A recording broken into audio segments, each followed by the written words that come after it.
The dorm was quiet. The hum of the old heater filled the small room, accompanied by the occasional creak of the wooden floorboards under their feet. Outside, a cold wind rattled the window pane, making shadows dance across the peeling paint of the walls. Emma sat cross-legged on her bed, headphones on, staring intently at the small recording device in front of her. "This is insane," she muttered, scrolling through the latest audio clip. "It's just nothing. Static. Pure static." Her friend, Lucas, leaned over her shoulder, adjusting the angle of the microphone. His messy brown hair fell into his eyes as he frowned. "You're saying you didn't hear it? Come on, listen to this." He pressed play. At first, it was the usual white noise, hissing, popping, the subtle hum of the old heater picked up by the sensitive mic. But then a faint, whispering voice cut through the static. "Emma, Emma." Emma froze. Her hand hovered over the play button. That's me. But I didn't say anything." Lucas's face went pale. Wait a second. That's impossible. There's no one else in the room. You're alone. I'm here. I didn't say your name." They exchanged a nervous glance. The recording played again. This time, the whisper was clearer, almost pleading, Don't turn around." A shiver ran down Emma's spine. She tore off the headphones, her heart hammering. "It's just a glitch. It has to be." But Lucas wasn't convinced. He leaned closer to the mic, speaking softly, almost as if addressing some invisible presence. "Hello? Who's there?" The silence that followed was deafening. Then, through the speaker, came a sound neither of them could explain, a faint, ragged breath, followed by a whisper that didn't belong to either of them. "Lucas," he jumped back. "Okay, that's not funny." Emma shook her head. "I'm serious." I didn't. Her voice caught. The hairs on her arms were standing on end. The temperature in the room seemed to drop.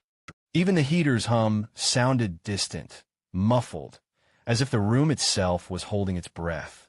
Neither of them noticed that the recorder had continued running, capturing every small movement, every heartbeat, every shallow breath.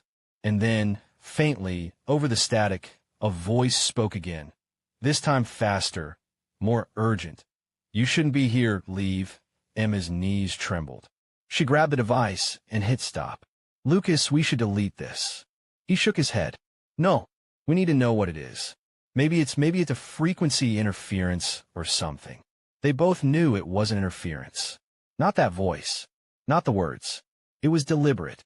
For the rest of the night, they tried to ignore it. They tried to convince themselves it was nothing.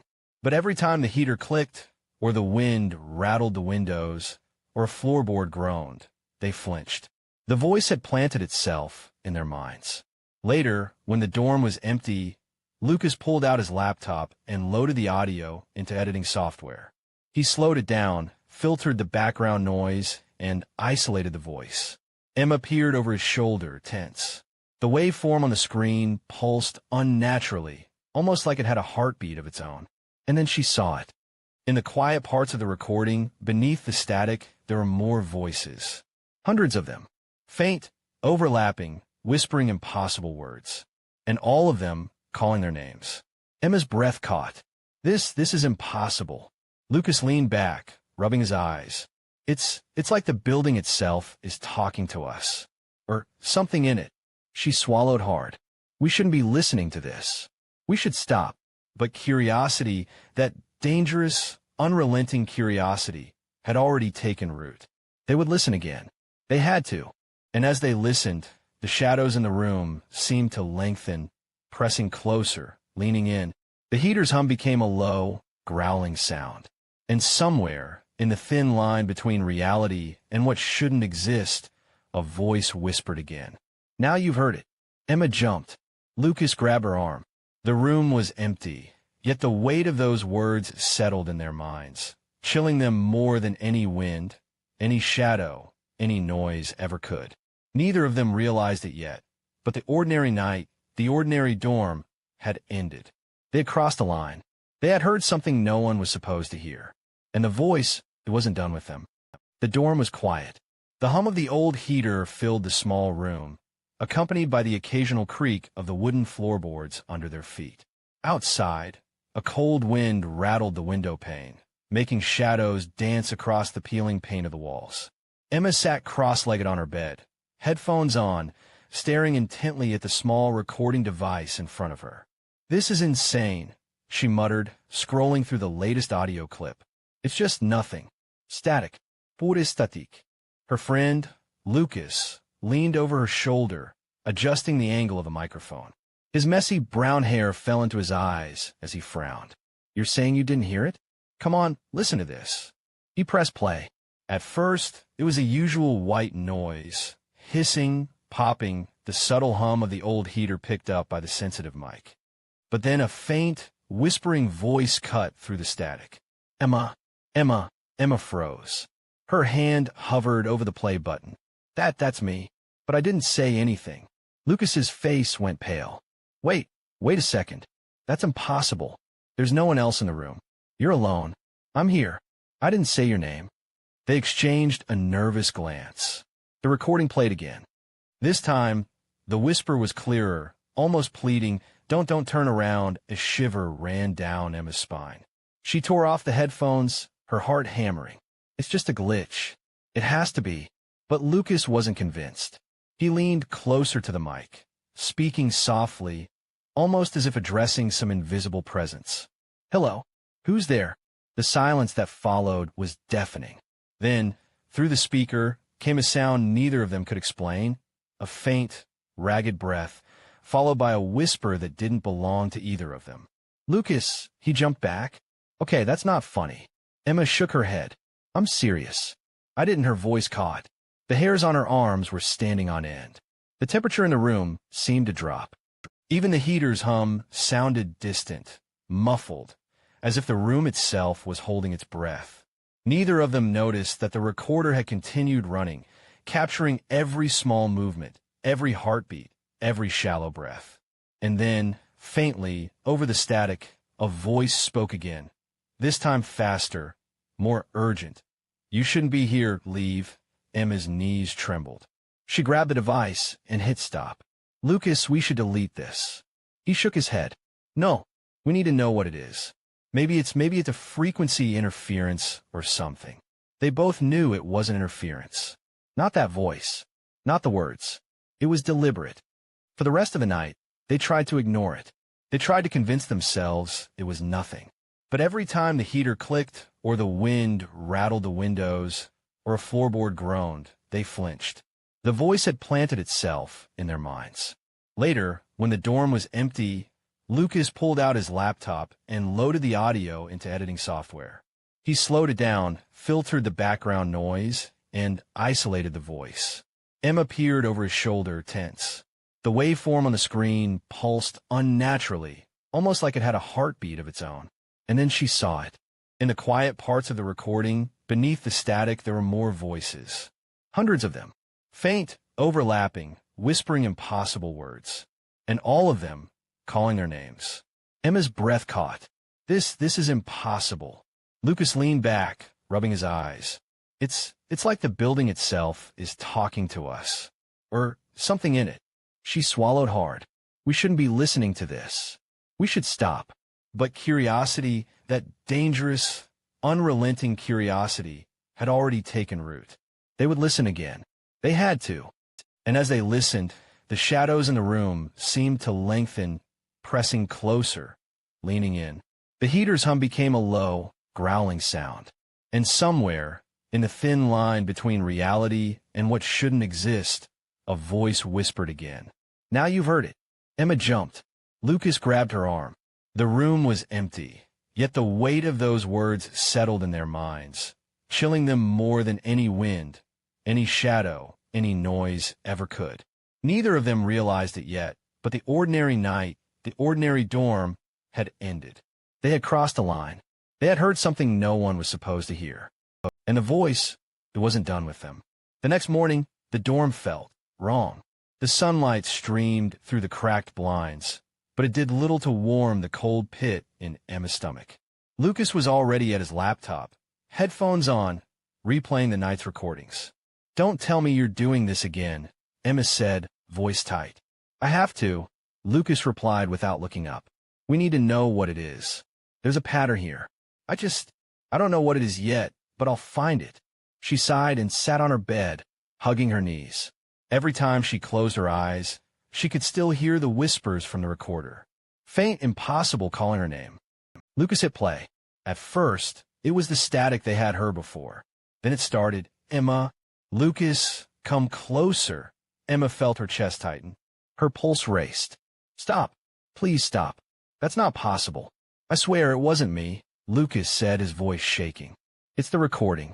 It's something in the building. Emma glanced around the dorm. Empty hallway. No one in sight. Even the cleaning staff were long gone. But the hair on her arm stood on end as the voice spoke again. Look behind you, she spun around. Nothing. Just the ordinary dorm room. The peeling paint, the flickering fluorescent light above. Yet the words clung to her ears, sharper, more real than anything she had heard in her life.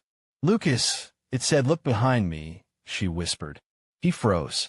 It said that to me, too. Their curiosity had already hooked them. Against their better judgment, they decided to trace the source of the voice. Lucas grabbed his phone and a small digital recorder. Emma followed, holding a flashlight. The dorm hallway stretched before them like a tunnel of shadows.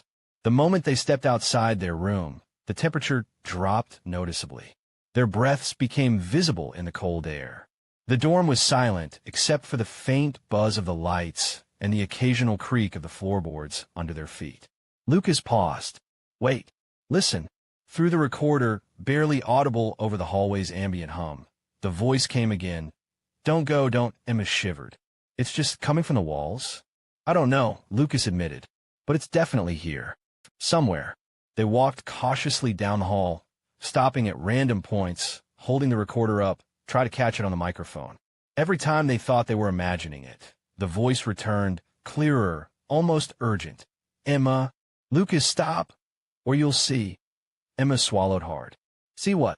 They reached the stairwell, its steps coated in dust and used for decades. Lucas stepped on a loose plank, which groaned ominously under his weight. And then, a louder whisper, this time directly into the recorder, almost in their ears. Go back. It's waiting. Emma yanked the recorder away. This is insane. We should leave. Now. But Lucas hesitated, staring at the stairwell. No.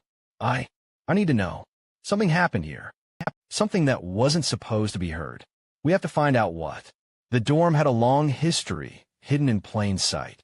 While most students thought it was just an old residence hall, Lucas had found something curious online. Old newspaper reports, archived photos, and even a map showing sections of the building that were sealed off decades ago. According to the records, a small fire had trapped several students in the eastern wing. Some never made it out. Their names had been quietly erased from all recent documents.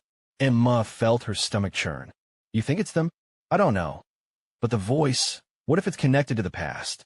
To something that happened here? That night, they returned to their dorm room, sitting close together, the recorder on the desk between them. Lucas pressed play again, isolating the voice. And it spoke. Not softly this time, but clearly, unmistakably. Lucas. Emma. You shouldn't have listened. The hairs on Emma's arms stood on end. The voice was no longer distant, as if coming through a device. It felt alive, almost material, pressing against their minds. What does it want? Emma whispered. I don't know, Lucas admitted. But it's calling us. It wants something. Or someone. Then, faintly, another voice joined in. Higher-pitched, urgent, almost panicked. Leave before it sees you. Emma's eyes widened. There's more than one voice now. Lucas nodded. It's like the building is alive, or it's trying to speak through the building. They listened in silence, hearts pounding. Every sound of the old heater, every floorboard creak, made them flinch. Outside, the wind howled, rattling the windows as if warning them. Suddenly, the recorder picked up something chilling, a low, guttural growl, followed by a whisper so close it felt like it was right behind them. Come closer, join us. Emma screamed and grabbed Lucas's arm. I can't do this anymore. We have to stop. But Lucas, eyes wide and transfixed on the recorder, shook his head. I can't. We have to know the truth. And somewhere deep in the dorm, a door creaked slowly, deliberately, though no one had moved near it. A shadow shifted across the floor. The voice spoke one final time that night. "Now you're listening forever." Emma shivered. The chill in the room wasn't just from the wind or the heater anymore. It was the voice itself, alive, watching, waiting. They had crossed the threshold. Curiosity had pulled them in. And now, the past, the voice, and the unseen presence in the walls were closing in. The voice isn't just a recording. It's alive, it knows their names, it's warning them. But warning of what? And how far will it go to make them hear? The dorm had always felt old, a little musty, with its worn carpet and faded paint. But now, every creak of the floorboards, every flicker of the fluorescent lights, carried an edge of menace. Emma and Lucas barely slept, haunted by the voices that had invaded their minds the night before. Lucas had spent hours online, digging through digital archives, old newspapers, and even university records.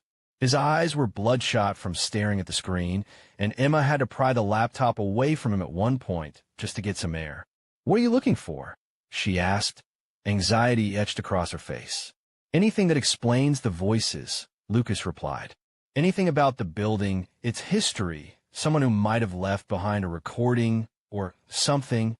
He pulled up a faded map of the dorm from the 1970s. Emma leaned closer, squinting at the tiny lines and labels. "Wait, what's this?" she asked. Lucas pointed to a section of the eastern wing, marked with bold letters. "Restricted, do not enter." That part of the building was sealed off after a fire, he said quietly. Several students died. Officially, the record says the fire was contained quickly, but unofficially, some names were removed from the logs. People just vanished. Emma swallowed hard. "You think it's them? The voices?" Lucas nodded. "I don't know. But the voices, they're giving us directions. Instructions. Almost like they're guiding us somewhere." That night, despite their fear, curiosity won again. They took the recorder, headphones, and a flashlight, and made their way toward the eastern wing. The hallway smelled stale, like mold and burned wood. Their footsteps echoed ominously, bouncing off the walls. As they approached the sealed-off section, the air grew colder. Emma's breath formed clouds in front of her face. The recorder, which had been silent for hours, suddenly sprang to life. "Turn back. It's too late," Emma jumped. "It's right here. We're standing right in front of it." Lucas swallowed and shined his flashlight at the rusted metal door. The faint sound of scratching came from behind it, like nails dragging across wood. "Lucas," Emma whispered. He nodded. "I know, but we have to see this." They found a small panel in the wall beside the door, hidden beneath years of dust. Lucas pried it open, revealing a narrow crawl space. The voices were louder here, almost pressing against their eardrums. "Crawl in. Come inside. Join us." Emma hesitated, shaking. "This is insane. We shouldn't." Lucas grabbed her hand. "We have to. It's the only way to understand. We can't ignore it anymore." One by one, they crawled through the tight space. The air was suffocating, thick with dust and the faint scent of smoke. Their flashlight beams cut through the darkness, revealing peeling wallpaper and exposed pipes. Somewhere in the distance, a faint light flickered, and then they saw it, an old, partially burned room. Papers littered the floor, yellowed and curling. Broken furniture leaned against the walls. But what drew their eyes most was a small tape recorder on a desk, still running, as if waiting for them. Emma approached cautiously. This was here all along. Lucas picked it up and pressed play. The static hissed, then a familiar whisper came. "Emma." "Lucas, don't touch it." They froze. The voice wasn't coming from the recorder. It was all around them, echoing from the walls, the ceiling, the floor. It was alive. Suddenly, a shadow darted across the room. Emma screamed, stumbling backward. Lucas shone his flashlight, but the figure was gone. Only the recorder remained. Then the voice changed. It wasn't calling their names anymore. It was giving instructions. "Open the cabinet. Under the floor, see what's hidden." Emma's hand trembled. "We shouldn't. We really shouldn't." Lucas shook his head, compelled. "We have to. We can't stop now." Together, they lifted the edge of a broken cabinet, revealing a trapdoor beneath the floor. Dust and cobwebs fell around them as they pulled it open. Below, a dark space yawned like a mouth, swallowing the flashlight beams.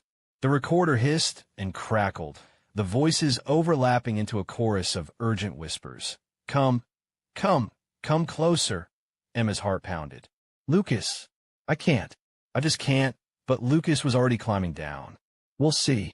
We'll know the truth. Emma followed reluctantly, her legs trembling. The space below smelled of damp earth and smoke. The walls were lined with old, charred photographs and journals, remnants of lives abruptly ended. The voices swirled around them, no longer separate, but one entity, angry, fearful, insistent. Why are you here? Why are you listening? Don't join. They reached the center, where a small pile of old tapes and notes lay. Lucas picked one up. The label, written in a hand Emma recognized from the archives, read simply, "Do not play." Ignoring her protests, Lucas inserted the tape into the recorder. Static hissed, and then a sound that made both of them freeze. It was their own voices, speaking words neither of them had said yet, words that warned, pleaded, and screamed in terror. Emma's breath caught. Lucas, that's impossible. The recorder continued, layering their voices with others. Voices from the past, some faint, some screaming in agony. The room seemed to vibrate, the air thickening. And from somewhere deep, a final whisper echoed. You were never supposed to hear, but now. You belong. Emma stumbled backward, knocking over the pile of tapes. The voices surged, filling the space like a storm. She grabbed Lucas. We have to get out. Now. They scrambled up the trapdoor, out of the room, and slammed it shut behind them. The dorm hallway was silent again. Only their ragged breathing filled the air. Emma leaned against the wall, trembling. We can't stay here. We have to leave. It's not just a voice, it's alive. Lucas nodded, pale. And it's following us. It won't stop. Not until we find out why. Neither of them realized it yet, but the dorm itself had become a trap. The walls, the shadows, the voices, they were all part of something bigger, something old and relentless, something that would not let them leave, at least, not without answering. The dorm had never felt so suffocating.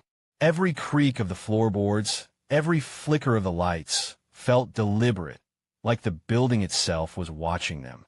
Emma and Lucas barely slept, haunted not just by the voices, but by the overwhelming sense that they were being followed, even when no one else was there. Lucas had become obsessed. He carried the recorder everywhere, hoping to catch more of the voices.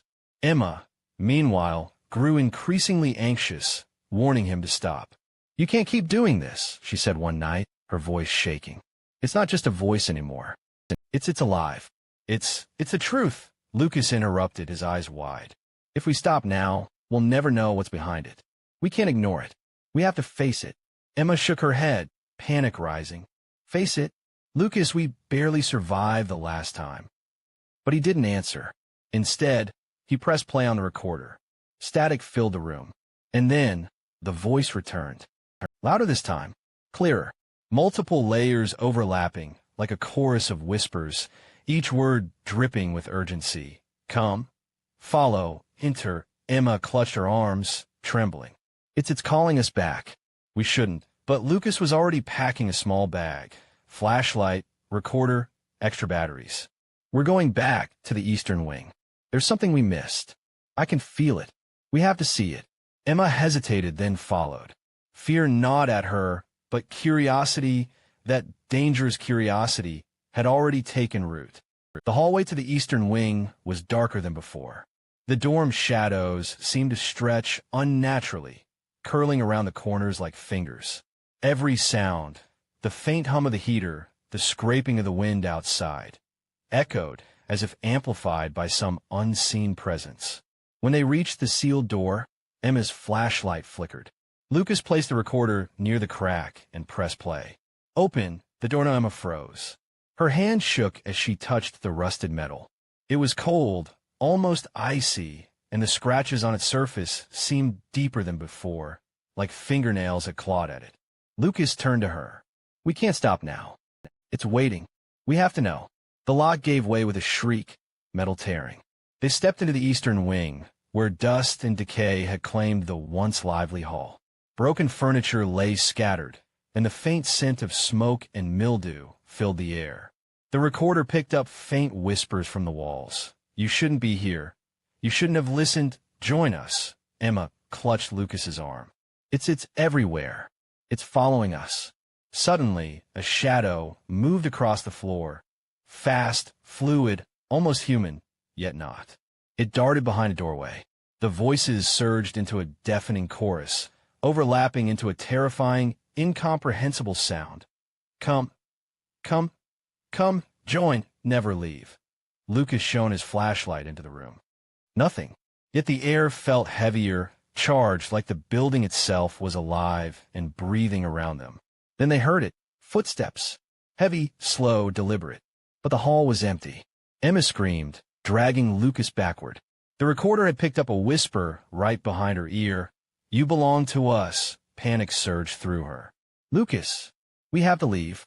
Now." He hesitated, eyes wide. Something in him was drawn, hypnotized by the recorder, by the voices. He shook his head, voice trembling. "We can't. We have to see it. Understand it." Emma realized she had lost him. Not physically, but mentally. The obsession had consumed him. The whispers became multiple, overlapping voices, some high-pitched, some guttural, some almost human, some not. They surrounded them, pressing in from every direction. And then, from the far end of the hallway, a figure emerged. Shaped like a man, but impossibly tall, its features blurred, shifting, indistinct.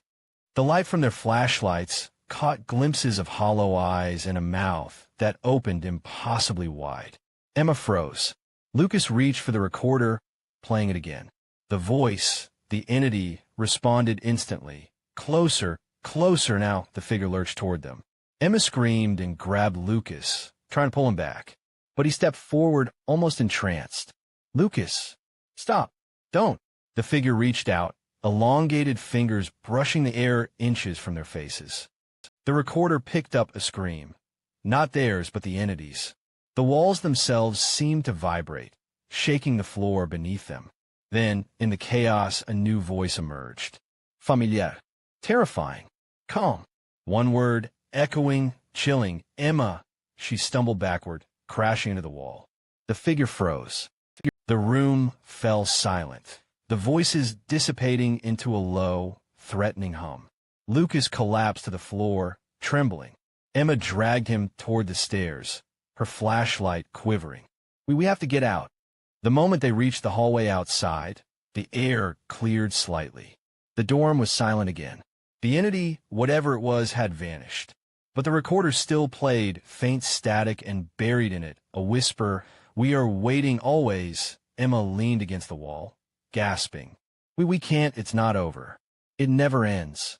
Lucas nodded, eyes wide and haunted. "And now, it knows we're listening. And it wants more." Neither of them realized it yet, but the confrontation had only just begun. The dorm, the voices, the unseen presence, they were no longer passive. They were active. And Emma and Lucas were now deeply entangled in whatever ancient, relentless force had been lurking in the walls all along. The night had settled into a suffocating stillness. Emma and Lucas barely spoke, the silence between them heavy with the memory of the entity they had encountered. The recorder lay on the desk, humming softly, as if alive, the static whispering faintly at the edges of their hearing. Lucas sat cross-legged, headphones on, analyzing the final recordings. Emma sat beside him, shivering, her fingers clutching the recorder like a lifeline. "I don't understand," Lucas muttered. "The voices, they're repeating themselves. But it's different this time. There's something embedded in them. Something like a pattern, like a message." Emma's eyes widened. "What do you mean?" He pulled up the waveform on the laptop. Amid the overlapping voices, the pattern repeated itself. Their names, dates, warnings, but also coordinates. Specific locations, precise rooms, timestamps. It's telling us where to go. "It wants us to go there," Lucas whispered, almost to himself. Emma shook her head violently. "No, we can't. We've seen what happens. We barely made it out last time." But curiosity, the dangerous kind, had taken hold. They followed the instructions. The coordinates led them back to the eastern wing, to the same sealed-off room. Only this time, the trapdoor was open. The recorder picked up multiple layers of voices, frantic, angry, pleading. Come, come, it's too late. Join us now. Emma hesitated at the edge. The darkness below seemed to pulse, almost breathing. Lucas didn't hesitate. He climbed down first, flashlight in hand. Emma followed reluctantly. The room below had changed. The walls were lined with photographs, journals, and strange symbols scratched into the wood. The air was thick with an oppressive energy, each breath heavy and burning in their lungs. And then they heard it, a voice singular, distinct, calm, and terrifying. Welcome. You've listened too long. Now you belong. The recorder hissed violently, then played a sound that froze their blood, their own voices. Words they hadn't spoken yet, warning each other, screaming in terror. And beneath that, something else. Another voice, low and guttural, not human, repeating one word over and over. Join, Emma screamed. The walls seemed to bend, shadows twisting into impossible shapes. Figures emerged from the darkness, tall, indistinct, moving with impossible speed.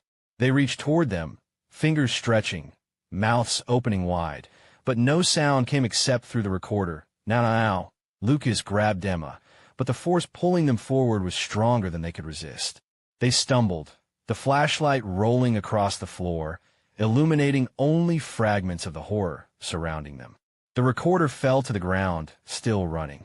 The static swallowed the room, then condensed into clear, unmistakable whispers. Emma, Lucas, join us forever. And then silence. When the building settled, it was as though nothing had happened. The eastern wing was empty. The trapdoor lay closed. The dorm was quiet, normal, peaceful, almost inviting. But the recorder was still there, lying on the floor, a single tape inside. When played, it revealed the final transmission. The first few minutes were static, but then a whisper came. Familiar yet alien. Emma, Lucas, you were never meant to hear us, but now, you are part of us. Then came their voices, calling out from the past and present, repeating warnings that had already been ignored. And finally, a single chilling sentence, whispered directly into the microphone. Now you've heard it too. The screen flickered. The sound wave pulsed unnaturally, like a heartbeat. Then the recorder clicked off on its own. No one was there. The dorm was empty. Emma and Lucas were gone. Weeks later, cleaning staff found the recorder in the eastern wing, dust-covered, running. The tape was intact. When played, the whispering resumed, uninterrupted, undisturbed. Some swear they heard their own names in it. Others claim it is just static. But one thing is certain, the voice waits. For anyone who dares to listen, it is patient, relentless, and eternal. And now it had a new audience. The voice was never a glitch. It was never alone. It was a trap, waiting for curious ears, dragging them into its unseen world. Emma and Lucas are gone, but the recordings remain, and the voice is still listening, still calling. And for whoever plays the tape next, it knows your name.